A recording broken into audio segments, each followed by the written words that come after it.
Bonjour. Aujourd'hui, je voudrais parler de ces personnes-là qui prétendent que, voilà, pour se lancer dans le business, mais pas forcément pour le business, qui prétendent que ne pas avoir d'argent lorsque on leur présente une opportunité d'affaires, une opportunité business, ou bien une solution qui va leur permettre justement de sortir de ces marasmes financiers. À l'occurrence, quand je parle d'une solution, ça peut être aussi euh, gestion des finances, par exemple, dans le but de mieux, comment on appelle ça, veiller à ce que tout l'argent qui rentre serve à épargner et puis euh, multiplier et l'investir, hein. C'est ça, moi, que j'appelle gestion des finances. Parce que tu épargnes ce qui rentre, même si tu as une seule source de revenus, et puis tu le multiplies et tu investis. Bref. Pourquoi je parle de ça? Parce qu'il y a, comment on appelle ça? Je connais une personne dont je vais taire le nom, hein, parce que la personne regarde aussi ma chaîne, qui est un camionneur, ouvrier camionneur des citernes, des fuels, des gaz, de ces genres de trucs. Bah, ça fait déjà plus de quoi, 8 ans qu'il travaille comme ouvrier. Et croyez-moi, le chauffeur camion, et il fait aussi l'international, hein, il touche, franchement, il est dans le 3500, 3000, 3500, avec des bonus, tout et consorts, euros par mois. Un jeune, euh, dans la quarantaine. Et, depuis pas mal peu de temps, ben justement, il s'inquiétait parce que justement avec la crise Ukraine, Occident, tout et comme ça, leur secteur est fortement perturbé. Il fait de moins en moins d'heures par rapport à avant, justement, par rapport à l'année passée, et de la manière dont les choses sont en train d'évoluer, enfin, il est en train de craindre que d'ici peu, qu'on puisse lui dire que, bah, écoutez, monsieur, voilà, pour des raisons telles économiques, on va vous mettre au, comment on appelle ça? On va vous foutre dehors, c'est simple. On va vous foutre dehors. Et alors, bah, justement, il vient vers moi pour me solliciter, me demander, tiens, Alice, est-ce que tu ne saurais pas me dire sur quoi investir? Parce que j'ai un peu d'épargne par-ci, par-là. Je sens le besoin, il me faut une deuxième source de revenus. Voilà. Juste que j'étais surpris, hein, parce que franchement, j'étais surpris. À l'heure actuelle, en tant qu'employé, là où il travaille, croyez-moi, il touche plus que moi. Il touche plus que moi. À l'heure actuelle, là, ça, je suis honnête, hein, le business tourne bien, tout est comme ça. Mais il faut dire que par mois, ce qu'il touche, il touche plus que mes business. Enfin, quand je dis mes business, pourquoi? Parce que je ne me paye pas encore de salaire. Tu vois, c'est tout à fait différent. J'estime que mes business, ce sont encore des bébés. Je leur laisse encore le temps de grandir. Donc, je ne me verse jamais de salaire pour le moment. Donc, forcément, tout ce qui rentre, j'ai réinvesti tout. Donc, tu comprends. Moi, je touche pas de salaire. Voilà. Bref. Je vis simplement avec le brut qui rentre. J'essaie de jongler gauche à droite parce que j'estime que ce n'est pas le moment. Ce n'est pas le moment de pouvoir asphyxier mes entreprises. Je ne peux pas les faire. Ce sont encore des bébés. Bref, pas compris. Et j'étais surpris, mais je lui dis, enfin, on va l'appeler Omar. Ben, j'ai dit, mais Omar, tu as travaillé pendant 8 ans, tu ne vas pas me dire que c'est maintenant que tu crains. Normalement, tu peux mettre suffisamment 100 000 euros de côté. Enfin, suffisant, quand je dis suffisamment, en moins de 5 ans, tu peux déjà mettre, bon, il travaille depuis 8 ans, tu peux déjà mettre 100 000 euros de côté, non? Pourquoi est-ce que tu... Bah oh non, tu sais, la vie est dure, c'est pas parce que tu gagnes, enfin, Tu connais les raisons. C'est pas parce que tu gagnes beaucoup que ça veut dire que la vie est mieux. Écoute, je dois payer des charges. J'ai, comment on appelle ça, des huissiers qui me courent le cul. Ces gens de trucs. Bref, j'ai dit non, non, non. J'ai dit, t'inquiète, ce n'est pas pour te juger. Hein. Vous savez, les personnes, en général, hein, les personnes qui ont des problèmes, les personnes qui ont des problèmes financiers, bah, quand tu essaies de leur mettre sur le rail, tout d'un coup, ils essaient de se justifier pour justifier la raison euh, de leur, comment on appelle ça, de leur trou à rats, en fait. Puis quelqu'un il te demande une solution, mais quand tu essaies de le mettre sur le rail, il est en train encore de se défendre contre toi pour justifier sa situation. Ça, c'est ce que je ne comprends pas. Bon, bref, c'est entre parenthèses. Mais j'ai dit, ben, écoute, ok Omar, ça va, tu as des charges, moi aussi j'en ai des charges, donc t'inquiète pas, je te comprends tout assez. Mais, euh, écoute, euh, je sais pas moi, quel est ton objectif, quoi, en fait? Oui, tu veux avoir une seconde source de revenus, mais voilà, pourquoi faire? Hein? Qu'est-ce que tu veux? Quand tu dis seconde source de revenus, mais dis-moi, euh, déjà, voilà, qu'est-ce que tu veux? Quel est le montant? Tu veux combien par mois? Il me dit que ben, ça serait déjà bien si il touchait déjà 1000 euros, 1500 € par mois avec un business, comment on appelle ça, avec un business supplémentaire, enfin, c'est-à-dire des revenus supplémentaires. Forcément, c'est par d'autres business. Ok, 1500 € par mois. Good. Ok. Donc, on a défini le montant. Et puis, je lui ai demandé, ben, écoute, euh, qu'est-ce que qu'est-ce que tu vas faire exactement avec ces montants? Hein, parce que tu me dis 1500, ok, tu touches déjà plus. Et puis il me fait comprendre que ça ne veut rien dire. Hein, ça ne veut rien dire parce que, ben voilà, je crains, mais c'est toujours par anticipation. J'ai dit, ok, je comprends, ok, mais qu'est-ce que tu vas faire avec ces montants? Bah, il me dit, c'est pour pouvoir assurer hein, sa sécurité en en cas de problème. Et c'est de là que j'ai appris que ben, le secteur de son activité était fortement perturbé parce que quand il m'expliquait les nouvelles qui tombaient, tout et qu'on sort la fermeture des gaz, ces genres de trucs, donc moins de trafic, et aussi le fait que ben, la plupart des gaz qui sont livrés par des entreprises, par exemple, intermédiaires, parce que lui, il partait carrément transporter du gaz, c'est-à-dire il quittait parce que ce sont des entreprises suédoises et puis hollandaises qui, qui traitent justement qui traite justement le gaz qui vient de Russie avant de redistribuer cela dans plusieurs entreprises et autres. Bref, c'est un peu compliqué tout ça. Mais, euh, ben voilà, je fais comprendre au Omar, dis-moi quel est le montant que tu veux, et puis qu'est-ce que tu vas faire avec ces montants. J'ai dit, et au moment où tu vas justement avoir ces montants, comment est-ce que tu vas te sentir?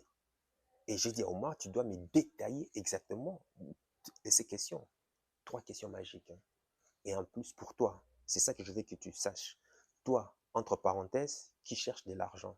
Parce que quand tu dis, ouais, je cherche de l'argent, il faut que j'augmente il faut que j'augmente mes revenus, il faut toujours te poser cette question. OK, quel est le montant d'argent que tu veux avoir? Ça, c'est un. Tu dois définir exactement le montant d'argent que tu veux. Deuxièmement, qu'est-ce que tu vas faire précisément avec ces montants d'argent? Parce que tu ne peux pas me dire que tu veux un montant d'argent et ne pas savoir qu'est-ce que tu vas en faire.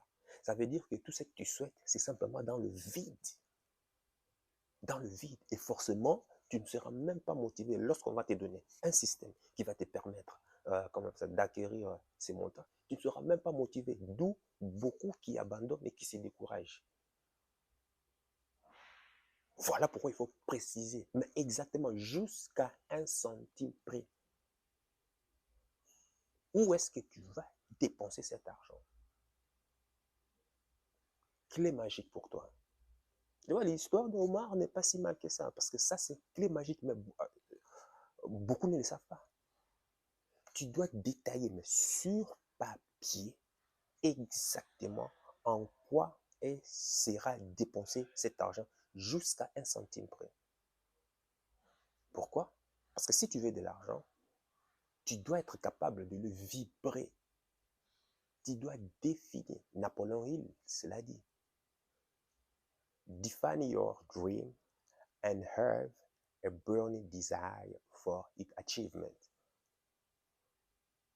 Donc, tu dois définir ton rêve et avoir un feu ardent, un désir ardent euh, pour sa réalisation ou bien pour sa, comment on appelle ça, achievement.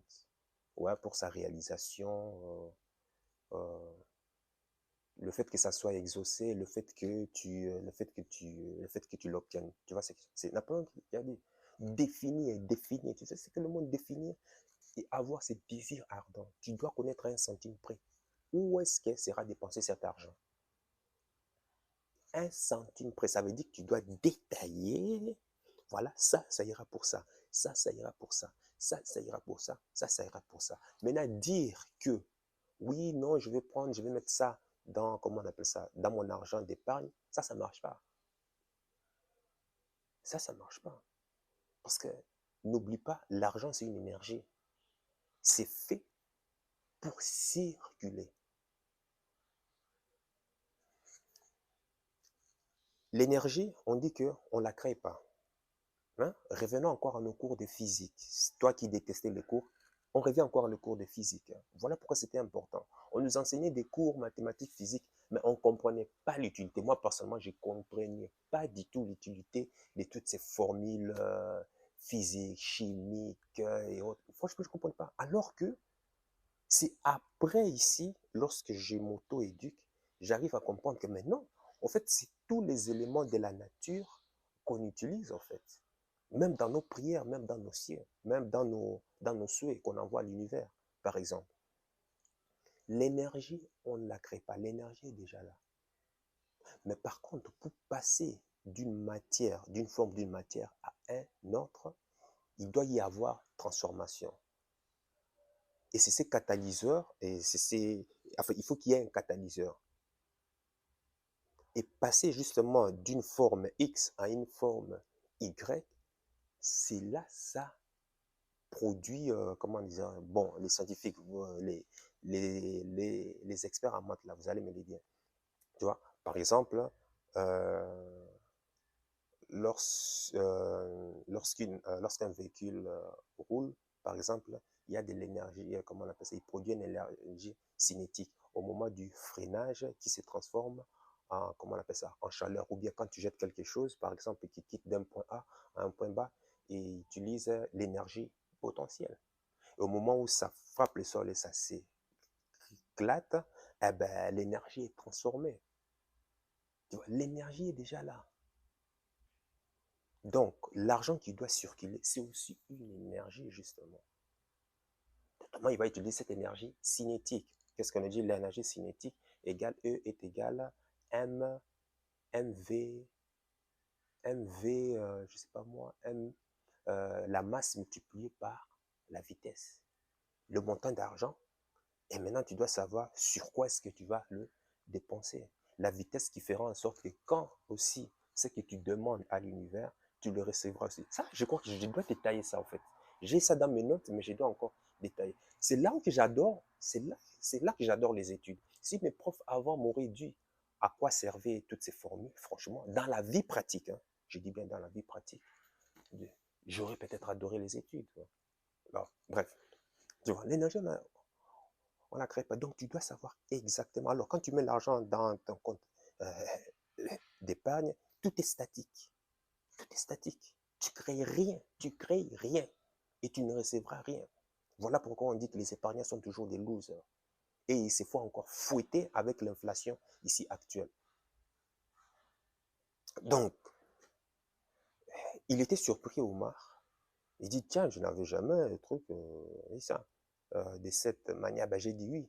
Ben, j'ai dit, et puis à la fin, ben, voilà, te, comment est-ce que tu dois te sentir lorsque tu dois avoir cet argent? Parce que si tu dis que tu veux de l'argent, mais à un certain moment, tu te mets à regarder toutes les situations autour de toi qui font que oui, mon compte en banque est négatif, mon boulot est menacé, j'ai ceci, j'ai telle dette, j'ai telle dette. Qu'est-ce que tu es en train de faire? Tu es en train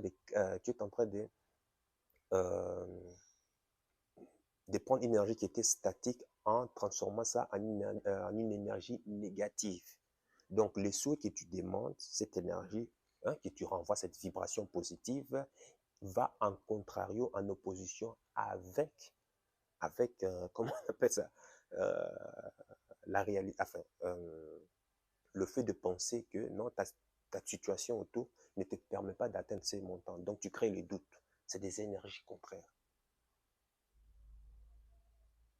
Et j'ai dit à M. Omar que à la fin, si tu veux avoir l'argent, il n'y a pas simple. Il faut que tu mettes aussi de l'argent. C'est simple. Si tu veux recevoir, tu dois d'abord donner. Omar, du haut de ces 3 500 € qu'il reçoit par mois en net, je lui propose, pour une unité d'affaires, tout ce qu'il trouve à dire que non, je n'ai pas l'argent parce que j'ai des problèmes financiers. Ok, des graves problèmes financiers. Bizarrement, je lui ai donné cet exercice à faire. Et puis de me revenir plus tard et me proposer qu'est-ce qu'il va faire avec cet argent. Parce que ça, c'est très, très important. Mais bon, bref. Qu'est-ce qui s'est passé 2 semaines, ouais, 2 semaines plus tard, en l'occurrence, c'est hier, je viens de l'apprendre, Omar me dit qu'il est parti en Portugal pour une semaine.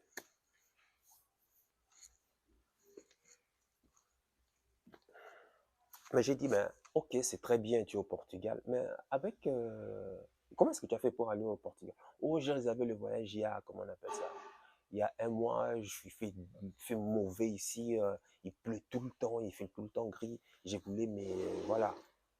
Ah, et tu dis que tu as des problèmes financiers. Bah, franchement, j'étais choqué, quoi, en fait. J'étais choqué. Et qu'en est-il de, comment on appelle ça? Qu'en est-il de tes problèmes, tout ce que tu me parles? Oui, oui, ça va, mais tu sais, je ne peux pas tout le temps vivre dans les problèmes, je me sens pressé, il faut que je me défoule. Voilà la pauvreté. Quelqu'un qui touche bien sa vie, ben, voilà ce que j'appelle l'état d'esprit, le mindset de pauvreté. Incroyable. J'ai compris simplement. J'essaie dans les 5 ans qui vont venir, où sera Omar? J'essaie carrément. Parce que ses habitudes montrent que dans quel puits, dans quel ravin il sera jeté. Je le sais.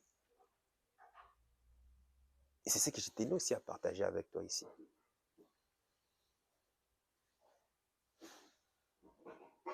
Voilà le comportement des gens. Tu as des problèmes financiers, mais tout ce que tu trouves à faire, tu vas les dépenser, tu te comportes de telle sorte que comme si tu étais millionnaire, comme si tu avais une vie facile, comme si tu étais, comment on appelle ça, euh, comme si ben, la vie était rose, quoi.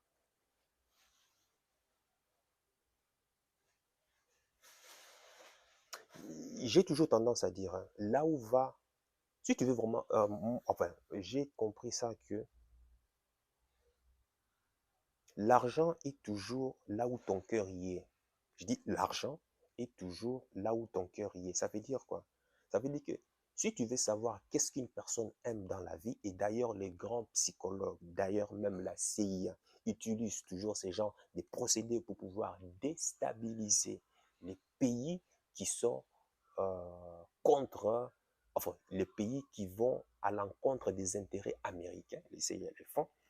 Ils essaient toujours de regarder qu'est-ce qu'un État, où est-ce que l'État dépense son argent, en essayant de piocher les faiblesses de l'État dans le but de déstabiliser. Et ceci s'applique aussi parce que les grands psychologues l'ont compris. Dans ce monde capitaliste, où est-ce que tu dépenses ton argent? Là où va ton argent, c'est là où y est ton cœur.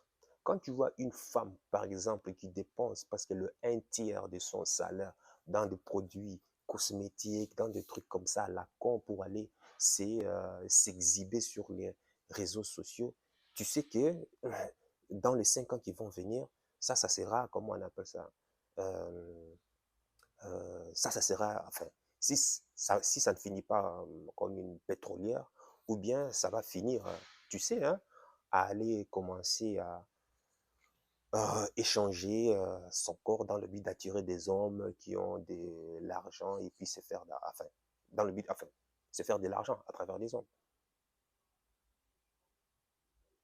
Quand tu vois une personne qui dépense son argent, qui est dans des sorties, sorties, sorties, sorties, sorties, tu sais que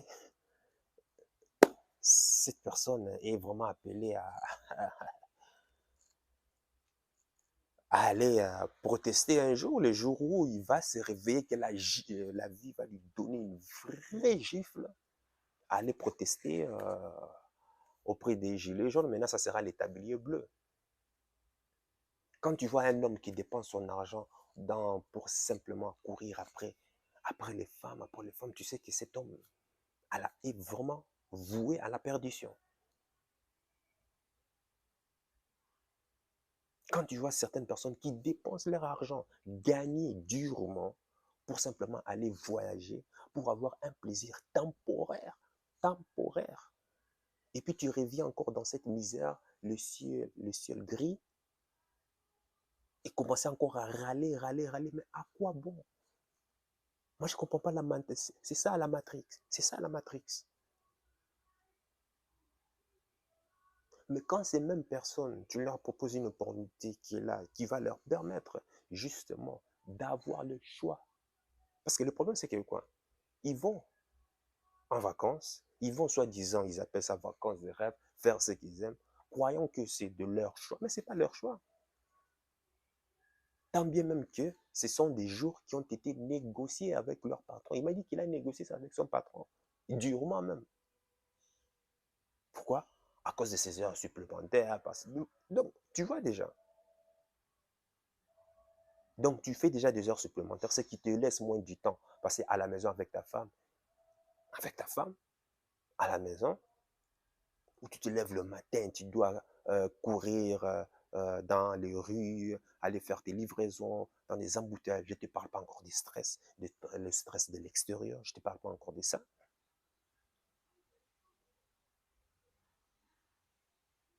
Et cette carotte qu'on a mis devant toi, c'est salaire. Et une fois que tu l'as, tu touches et tu oublies toute la misère, la souffrance qui t'a permis d'acquérir euh, ces salaires. Tu te mets à croire que ah ben voilà, maintenant j'ai toutes les possibilités. Qu'est-ce que je dois me faire plaisir, quoi. Et quand tu vas dépenser tout ton argent et que tu seras encore à ras, ça va te pousser encore à revenir auprès de ton patron, courir, toujours courir. Et voilà ainsi la roue s'enchaîne. Ici, je parle de manière simple, hein. Je ne parle pas des théories à la con. Non, non, non. On parle de manière simple, factuelle, des choses qui se passent ici, là, devant nos yeux.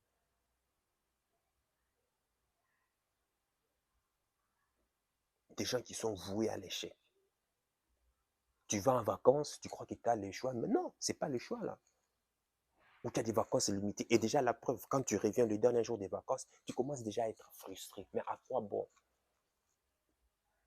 Au moins chez nous, chez LR, quand ils t'offrent des vacances, tu es content. Parce que tu vas, parce que tu as des revenus passifs qui rentrent. Bien que tu aies des revenus passifs qui te rentrent, mais la société est là pour te remercier encore en plus. Ils t'offrent encore des voyages. Tout frais, tout payé, VIP. Même tu as un avion spécial au nom de ta compagnie qui t'attend à l'aéroport.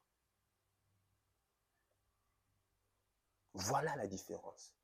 Et quand tu reviens du dernier voyage, tu sais que dans quelques semaines, tu vas encore y aller. Parce que tu as travaillé dur pour pouvoir le mériter. Ça, c'est un bonus en plus que la société offre. Mais il n'y a pas photo, tu n'as même pas besoin de négocier pour est-ce que je dois aller en vacances? Non, tu le fais parce que tu as le choix. Les gens, toi, tu veux simplement attendre à la ligne d'arrivée et puis commencer à profiter de la vie. Mais pour y travailler, le processus qui doit t'amener pour arriver à ce style de vie, ça, tu ne veux pas.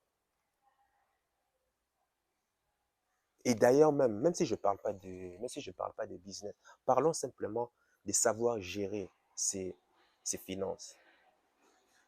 Euh, Moi, je dis toujours, il y a deux méthodes hein, pour les personnes qui sont, par exemple, dans ces marasmes financiers, marasmes économiques. C'est simple.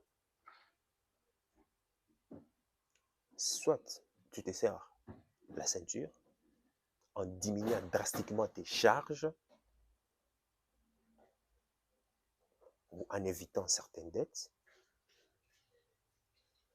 ou soit, comme moi je le dis toujours, on vit dans un système capitaliste, tu apprends à jongler avec les dettes. De toute façon, c'est avec l'endettement qu'on s'enrichit. Hein.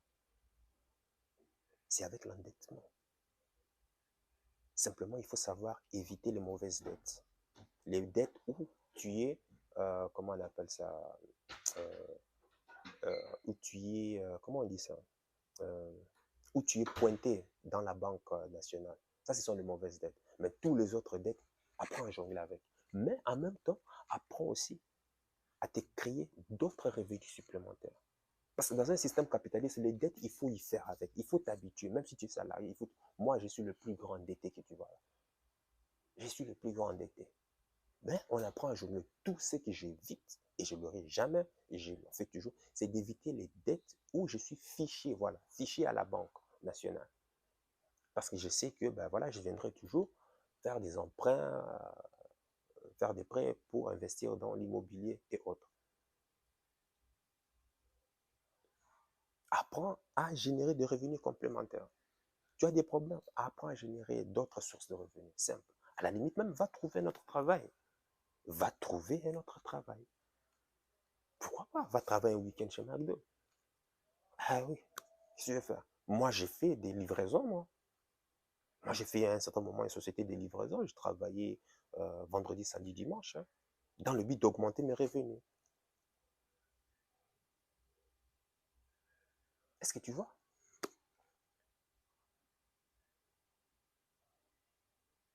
C'était ce message que je tenais à partager. Ce qui est bien avec moi, c'est que je donne des faits réels. Je ne parle pas simplement des théories, des livres. Non, non, ce sont des faits réels pour que toi, tu prennes conscience. Et il y a de fortes chances que tu ne prennes même pas conscience de ce qui t'arrive.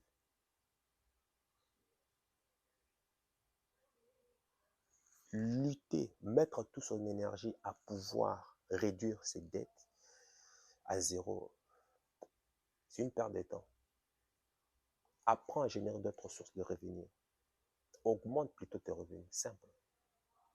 Si tu ne comprends pas cela, Apple, Apple est l'entreprise la plus riche du monde, la plus grande capitalisation du monde, plus de 1 000 milliards de dollars. Mais est-ce que tu sais que Apple est aussi l'entreprise la plus endettée du monde? Plus de 6 500 milliards de dollars. 6 fois ce qu'elle génère. On va comprendre. C'est l'endettement qui crée la richesse. C'est ça le monde capitaliste. Et quand moi je viens, moi, si toi tu es actuellement dans des problèmes financiers, tu n'arrives pas à joindre les deux bouts, moi j'ai la solution qui va te permettre justement de te générer des revenus complémentaires. Et à partir du moment où tu vas atteindre le niveau de ton salaire ou bien comment on appelle ça, le montant souhaité, ça sera à toi maintenant de décider si ben, voilà, tu veux continuer avec ton travail ou pas. Tu vois, là c'est différent. Ici, tu as les choix. Ici, tu as les choix. Mais les gens préfèrent rester dans la matrix plutôt que de se créer des, comment on appelle ça, de se créer leur liberté. Voilà ce que j'appelle l'aliénation mentale. La matrix. Et en plus, ma solution à moi, Même si ça veut dire, même si tu fais d'autres business, même si tu as d'autres revenus complémentaires, ça va toujours en complément. Ça permet encore de renflouer. C'est comme un turbo qui va encore propulser encore tes business ou bien encore le salaire que tu as ou bien encore si tu n'as pas du tout d'argent, ça va te permettre encore de te propulser pour t'aider. Bizarrement, quand je dis ça à Omar, Omar est réticent. Pourquoi? Parce que c'est pas facile, je dois m'exposer, je dois aller contacter les gens. Mais j'ai dit, est-ce que dans ce monde tu vis seul? Tu parles tout le temps. Tu parles tout le temps ou pas? Tu as des amis, tu parles tout. Ah ben et alors? La relation humaine, c'est ça que tu dois apprendre.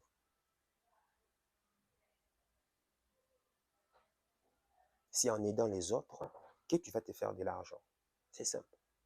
Tu dois aider les autres, résoudre une problématique. Et c'est comme ça que tu auras de l'argent. L'argent ne tombera jamais du ciel. Voilà. C'est ça que je tenais à partager avec toi. Et puis toi, dis-moi dans les commentaires, comment est-ce que tu... Il n'y a pas de honte, hein. Moi, si j'ai déjà vécu ça, comment est-ce que tu gères ton argent? Si tu as des difficultés, comment est-ce que tu fais pour pouvoir sortir de ces difficultés? Si tu étais endetté, préfères-tu réduire tes charges ou préfères-tu te focaliser en augmentant plutôt tes revenus? Dis-moi dans les commentaires qu'est-ce que tu en penses. Et sur ce, sache que ton cœur sait déjà ce que ton cerveau essaie de comprendre. Suis la voix de ton cœur. Et sur ce, bonne journée ou bien bonne soirée à toi. Ça dépend.